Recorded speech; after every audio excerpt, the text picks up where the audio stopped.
Looks like the neighbor's calves may have chewed on these these lateral lines a little bit when they got over here into the field.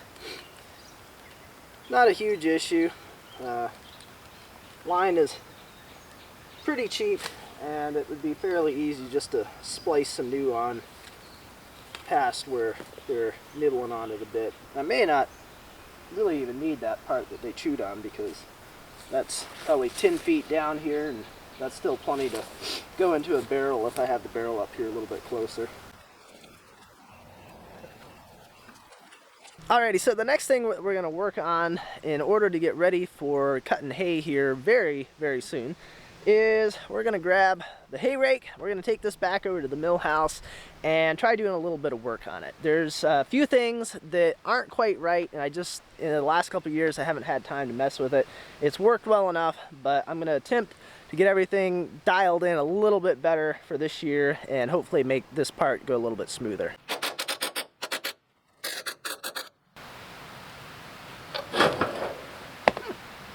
Ooh, well, that's interesting. Huh, so that's adjustable.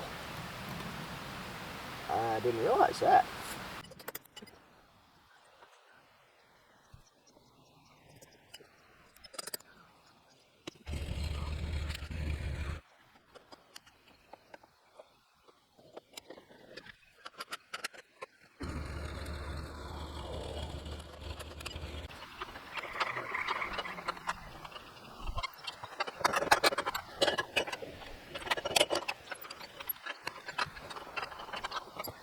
Alright, so I think there's only one more thing that I want to work on before this thing hits the hayfield and starts raking, and that is to fix right there.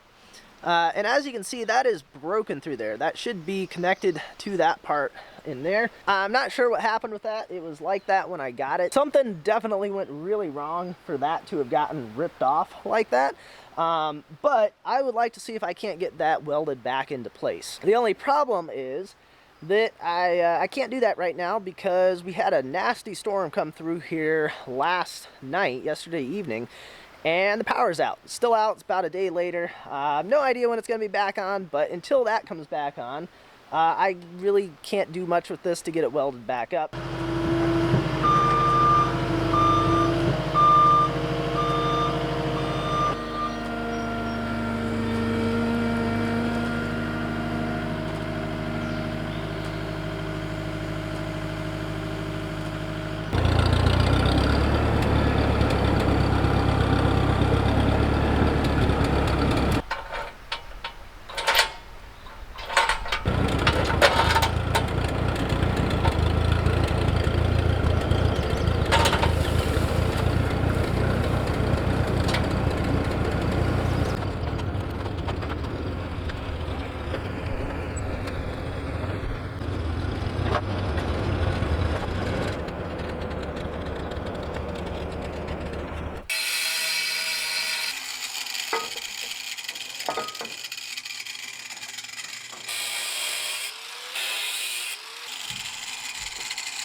Alrighty folks, well, it's not quite the way I would have liked it to have been done. The bottom part down here, I wasn't able to get that closed up together close enough to get that welded, but on kind of the part where it got ripped going up and over, that did get welded back together, so hopefully that's going to be good enough to hold this together. And then, I don't know, when I have a little bit more time, I might try getting like a little piece of metal to fill that gap in between there and then weld along the bottom, hopefully strengthen that up a little bit. But just with what we got done, I think it is better than it was. That's at least connected together. This pin right here is now level, because before it was angled up about like that, and I think you guys can see that, can't you? Yeah.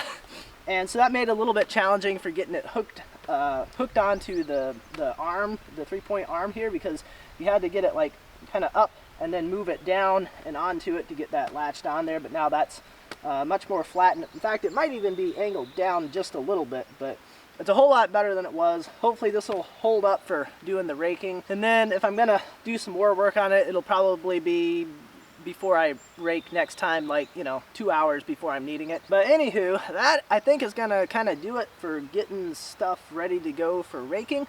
I wanted to have this rake out in the field about 2 hours ago, so I'm gonna wrap this video up. The next one will be getting the hay cut, get that stuff done, and then I think it'll be a separate video for doing the raking and baling, but I don't know. We'll see how it all plays out. I'll see you guys next time.